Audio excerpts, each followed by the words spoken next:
ઇડલી અને ઢોસા બધાના ઘેર તો બનતા જ હોય, પણ બહાર જે રેડીમેડ ખીરું મળે છે એવા ખીરું આપણા ઘરે રેડી નથી થતું.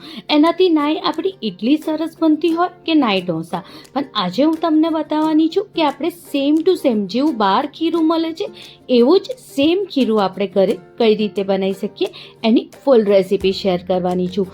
એવી જ સોફ્ટ ઇડલી, જેવા બહારના ખીરું લઈને આપણે ઘરે જેવી ઇડલી બને છે એવી જ સોફ્ટ અને ફૂલેલી ઇડલી બનશે. એનાથી અગર તમે ઢોસા બનાવશો તો પણ એટલા સરસ અને એકદમ ક્રિસ્પી, જેવા બહાર ઢોસા મળે છે એવા જ સેમ ઢોસા ઘરે પણ બનીને રેડી થશે. અને ઇડલી તો તમે ખાતા જ રહેશો, એટલી સરસ. જેમ બહારના ઇડલીમાં દાણા દાણા હોય, જાડી પડતી હોય, એવી જ સેમ ઘરના ઇડલીમાં પણ જાડી બનશે. અને બહાર આપણે ખાતા હોઈએ પોળી ઇડલી, જેની ઉપર ઘન પાવડર નાખીને આપતા હોય, બસ એ જ ઘન પાવડરની પણ રેસીપી તમારી જોડે શેર કરવાની છું. માર્કેટ જેવું સેમ ખીરું બનાવવા માટે મેં અહીંયા 1 વાટકી જેટલું અડદ દાળ લીધી છે. આવી રીતે ઇડલી રાઈસ બહાર મળે છે માર્કેટમાં, એ ઇડલી રાઈસ લેવાના છે. જો કંઈક આવી રીતના ઇડલી રાઈસ આવે છે, આટલા જાડા. અગર તમારે ઇડલી રાઈસ ના લાવવા હોય તો તમે રેશનના ચોખા કે આપણે ખીચડી બનાવીએ છીએ એ ચોખાનો ઉપયોગ પણ તમે આમાં કરી શકો છો. 3 વાટકી જેટલું મેં અહીંયા ઇડલી રાઈસ લીધા છે. આ માપ સાથે બનાવશો તો સેમ બહાર જેવું જ ખીરું બનીને રેડી થશે. અને 1 વાટકી જેટલું મેં અહીંયા સાબુદાણા લીધા છે. સાબુદાણા તો ખાસ કરીને નાખવાના, એનાથી જે ઇડલી જે સોફ્ટ બને છે એ સાબુદાણાથી જ બને છે, એટલે સાબુદાણા તો ખાસ કરીને એડ કરવાના. મેં અહીંયા 1 વાટકી જેટલું અડદ દાળ, 1 વાટકી જેટલું સાબુદાણા અને 3 વાટકી જેટલું ઇડલી રાઈસ લીધું છે. હવે આને બધાને આપણે મિક્સ કરી દઈશું અને 3 થી 4 પાણીથી આપણે એને સરસ રીતે વોશ કરવાનું છે, જેથી અંદર જે બી કેમિકલ કે જે બી પાવડરનો ભાગ હોય એ બધું નીકળી જાય. જ્યારે સરસ રીતે વોશ થઈ જાય પછી આપણે એને પાણીમાં પલાળી દેવાનું છે. દાળ ચોખાથી થોડું ઉપર પાણી આવે એટલું પાણી આપણે નાખવાનું છે. હવે આપણે એને ઢાંકી દઈશું. 8 કલાક પછી આપણે એને ક્રશ કરવાનું છે. આને મેં 2 વાગે પલાળ્યું હતું બપોરના, અને રાતના 9 વાગે મેં એને ક્રશ કર્યું. જો પલળ્યા પછી આટલા સરસ દાળ ચોખા ફૂલી જાય છે. હવે જે પાણી છે એ પાણીને આપણે ફેંકી નથી દેવાનું. આવી રીતે કાણાવાળી જાળીમાં આપણે દાળ ચોખા કાઢી લઈશું અને એની નીચે વાટકો મૂકીને એનું પાણી પણ કાઢી લઈશું. કંઈક આવી રીતે દાળ ચોખા જ્યારે આપણે ક્રશ કરીશું ત્યારે આ જ પાણીનો ઉપયોગ કરીશું ક્રશ કરવામાં. હવે એક જારમાં મેં અહીંયા દાળ ચોખા લઈ લીધા છે અને થોડું પાણી એડ કર્યું છે ક્રશ કરવા માટે. ઇડલીને એકદમ સોફ્ટ બનાવવા માટે મેં અહીંયા અડધી વાટકી જેટલા પોહા લીધું છે. આને પણ આપણે પહેલાં સરસ રીતે વોશ કરીને આની જોડે દાળ ચોખાની જોડે મિક્સ કરી દેવાનું છે. અને હવે આપણે એને ક્રશ કરીશું. જો ક્રશ કર્યા પછી કંઈક આટલું ઘટ બેટર છે, આટલું ઘટ બેટર નથી જોતું, એટલે હજુ થોડું પાણી એડ કરીશું અને એને એકદમ સ્મૂથ, એકદમ લીસું બેટર થાય ત્યાં સુધી આપણે એને ક્રશ કરવાનું છે. દાણા દાણા બેટરમાં ના રહેવા જોઈએ. જ્યારે બી આપણે આ બેટર રેડી કરીએ ત્યારે કંઈક આવી રીતનું ઢીલું બેટર હોવું જોઈએ. બહુ ઘટ બેટર નથી કરવાનું અને એકદમ લીસું, હાથે આમ મસળીએ તો એકદમ લીસું લાગવું જોઈએ. આવી જ રીતે આપણે બધા દાળ ચોખાને ક્રશ કરીને રેડી કરી દેવાનું છે. જો કંઈક આવી રીતે, જો દેખાય છે ને સેમ બહાર જેવું જ ખીરું. હવે બેટરને પહેલાં આપણે સરસ રીતે મિક્સ કરી દઈશું.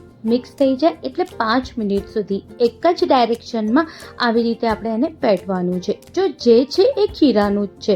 અગર તમારું ખીરું સારું હશે તો તમારા ઇડલી અને ઢોસા તો સારા બનશે જ. બસ આવી જ રીતે 5 મિનિટ સુધી ફેટી લીધા પછી આપણે એને ઢાંકી દઈશું અને આખી રાત માટે એક સાઈડ મૂકી દઈશું. જો આ વિડીયો કંઈક સવારનો મારો 7 વાગ્યાનો છે. 7 વાગે મેં આ ખીરાને ખોલ્યું હતું તો કંઈક આવી રીતે સરસ આથો આવી ગયો છે. કેટલું બધું લોટ છે એ ફૂલી ગયો છે. જો કંઈક બહાર નીકળ્યો છે. આવી રીતે લોટ સરસ ફૂલી જાય છે અને તમે જોઈ શકો છો કેટલો સરસ આથો આવ્યો છે. બસ બહારના ખીરામાં પણ આવો જ આથો હોય છે અને બહારનું ખીરું પણ આટલું જ સોફ્ટ અને આટલું જ ફૂલેલું હોય છે. જો હું તમને આમને નજદીકથી બતાવું છું કે જો કેટલું સરસ આથો આવ્યો છે. બસ આવી જ રીતે બેટર રેડી કરજો, એનાથી ઇડલી અને ઢોસા બહુ જ સરસ બનશે. હવે પોળી મસાલો કે ઘન પાવડર. બનાવવા માટે સૌ પ્રથમ મેં અહીંયા અડધી વાટકી જેટલી અડદ દાળ લીધી છે અને અડધી વાટકી મેં આમાં ચણા દાળ લીધી છે, એટલે 1/4 કપ જેટલી. બધાને આપણે સરસ રીતે એક કપડા ઉપર મૂકીને આવી રીતે લૂછી દેવાનું છે, જેથી અંદર જે બી પાવડર હોય એ બધો પાવડરનો ભાગ નીકળી જાય. હવે એક પેન લઈશું. પેનમાં મેં 1 ચમચી જેટલું તેલ નાખવાનું છે. 1 ચમચીથી વધારે આપણે તેલ નથી નાખવાનું. અને જે દાળો આપણે આવી રીતે લૂછી હતી એ દાળ બધી આપણે પેનમાં લઈ લેવાની છે. હવે આને મીડિયમ ફ્લેમ ઉપર આપણે શેકવાનું છે. બહુ હાઈ ફ્લેમ ઉપર નથી શેકવાનું, મીડિયમ ફ્લેમ ઉપર જ જ્યાં સુધી દાળ ગુલાબી થાય ત્યાં સુધી આપણે એને શેકવાની છે. હવે મેં આમાં કડી પત્તા એડ કર્યા છે. આમાં મેં કડી પત્તા અને લસણ બેનો ઉપયોગ કર્યો છે. તમારે અગર લસણ ના ખાતા હો તો તમે આમાં લસણ ના નાખતા, પણ લસણ નાખવાથી આ જે ઘન પાવડર છે એનો ટેસ્ટ બહુ જ સરસ આવે છે. 7 થી 8 કળી મેં આમાં લસણની એડ કરી છે. હવે લીમડાને, દાળને અને લસણને બધાને આપણે મીડિયમ ફ્લેમ ઉપર સરસ રીતે ગુલાબી થાય ત્યાં સુધી શેકી લેવાનું અને એક વાટકામાં કાઢી લઈશું ઠંડુ કરવા માટે. અહીંયા મેં 2 તરીકાના મરચાં લીધા છે. એક જે કશ્મીરી મરચાં આવે છે આવી રીતના મોટા, એ 4 લીધા છે અને લાલ તીખા જે મરચાં આવે છે એ મેં અહીંયા 6 નંગ લીધા છે. આને પણ આપણે એકદમ મીડિયમ ફ્લેમ ઉપર શેકી લેવાનું છે. આની જોડે મેં અહીંયા 7 થી 8 નંગ કાળા મરીના એડ કર્યા છે. હવે આને આપણે શેકવા મૂકીશું. આવી રીતે કંઈક આપણે એને શેકવાનું છે. એક નાનો કટકો મેં અહીંયા ઈમલીનો પણ એડ કર્યો છે, એને પણ આપણે શેકી લઈશું. એની અંદરથી સ્મેલ આવે એટલે ગેસની ફ્લેમ આપણે બંધ કરી દઈશું અને એને ઠંડુ થવા દઈશું. થોડું ઠંડુ થઈ જાય એટલે આપણે એને મિક્સર જારમાં લઈ લઈશું. મિક્સર જારમાં પહેલાં આપણે મરચાંને ક્રશ કરી લઈશું કંઈક આવી રીતે. જ્યારે આવી રીતે અધકચરા ક્રશ થઈ જાય પછી આપણે દાળને પણ એની જોડે મિક્સ કરીને ક્રશ કરી દેવાનું છે. આની અંદર આપણે સહેજ બી પાણીનો ઉપયોગ નથી કરવાનો, આવી જ રીતે આપણે એને ડ્રાય ક્રશ કરવાનું છે.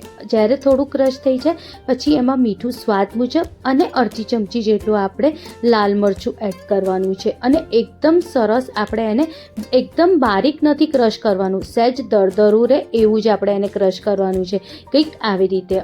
આ ગન પાવડરને તમે 6 મહિના સુધી એરટાઇટ ડબ્બામાં સ્ટોર પણ કરી શકો છો. આને તમે ઇડલી અને ઢોસા બેની ઉપર નાખીને ખાઈ શકો છો. ચલો હવે આપણે જઈએ પોરી ઇડલી બનાવવા માટે.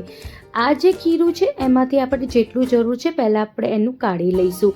આ ખીરાને તમે 10 દિવસ સુધી ફ્રીજમાં મૂકી શકો છો.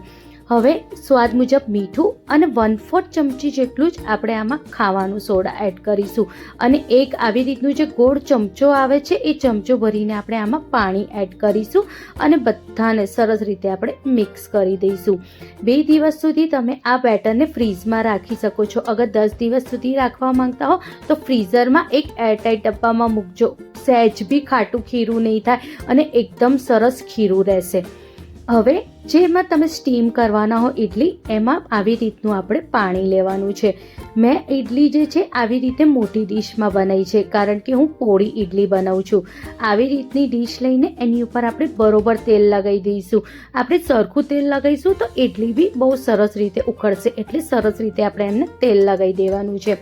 તેલ લગાવી દઈએ પછી ડીશમાં આવી રીતે જો મોટો ચમચો આવે છે એના 3 ચમચા ભરીને મેં ખીરું નાખ્યું છે અને જો કંઈક આવી રીતે જ આ ફેલાવાનું છે. બસ એને બીજું કંઈ જ આપણે કરવાની જરૂર નથી. બસ આવી જ રીતે 3 ડીશને મેં રેડી કરી દીધી છે. હવે ઇડલીને બાફવા માટે અહીંયા જે મેં પાણી ગરમ કરવા મૂક્યું છે એમાં મેં નીચે એક વાટકી મૂકી છે. એની ઉપર હું પહેલાં એક ડીશ મૂકીશ. પછી આવી રીતની જે તંદૂરી આપણે પનીર બનાવીએ છીએ એમાં જે લાકડી વપરાતી હોય એ લાકડીનો મેં ઉપયોગ કર્યો છે અને આવી રીતે 2 લાકડી મૂકી દીધી છે. એની ઉપર મેં આવી રીતે બીજી ડીશ મૂકી છે. ફરીથી એ 2 આવી રીતે લાકડી મૂકી દેવાની અને ત્રીજી ડીશ પણ એની ઉપર આવી રીતે મૂકી દેવાની. હવે આને આપણે ઢાંકી દઈશું. લગભગ આપણે એને 10 થી 15 મિનિટ માટે સરસ રીતે સ્ટીમ થવા દેવાનું છે. જો જ્યારે સ્ટીમ થઈ જાય પછી આપણે લાકડીથી આવી રીતે ચેક કરવાનું કે અગર સહેજ બી ના ચોટતું હોય તો એકદમ સરસ ઇડલી આપણી બનીને રેડી થઈ ગઈ છે. એને કાઢવું પણ બહુ જ ઇઝી છે. આવી રીતે આપણે બધાને કાઢી લેવાનું અને ઠંડુ થવા દેવાનું. ઠંડુ થઈ જશે એટલે જો એક ઇડલી જાતે જ આવી રીતે એકવાર ચમચો ફેરવીશું એટલે નીકળી જશે, સહેજ બી ચોંટશે નહીં. અને જુઓ, તમે જોઈ શકો છો કેટલી સોફ્ટ અને કેટલી સરસ સેમ ટુ સેમ બહાર જેવી જ ઇડલી ઘરમાં પણ બનીને રેડી થાય છે. આ જ્યારે આપણે ખીરું બનાવીએ એનાથી ખરેખર ઇડલી એટલી સોફ્ટ હોય છે કે મોંમાં મૂકતા જ ઓગળી જાય. જેને દાંત ના હોય એ પણ આ ઇડલી બહુ આસાનીથી ખાઈ શકે, એટલી સોફ્ટ અને એટલી જ ફૂલેલી ઇડલી બનીને રેડી થાય છે. હવે જે ગન પાવડર છે એ ઇડલીની ઉપર આપણે નાખવા માટે પહેલાં 2 ચમચી જેટલું આપણે આમાં ઘી એડ કર્યું છે. મેં દેશી ઘીનો ઉપયોગ કર્યો છે અને એની ઉપર આવી રીતે ગન પાવડર નાખી દેવાનું અને રેડી છે આપણી પોળી ઇડલી. ચટણીની રેસીપી મેં પહેલાં શેર કરી છે, એની લિંક હું ડિસ્ક્રિપ્શનમાં આપી દઈશ, જરૂરથી જોજો. તમને આ ઇડલીની રેસીપી કેવી લાગી મને જરૂરથી કમેન્ટમાં જણાવજો અને તમને ગમી હોય તો તમારા દોસ્તો સાથે જરૂરથી શેર કરજો. Thank you.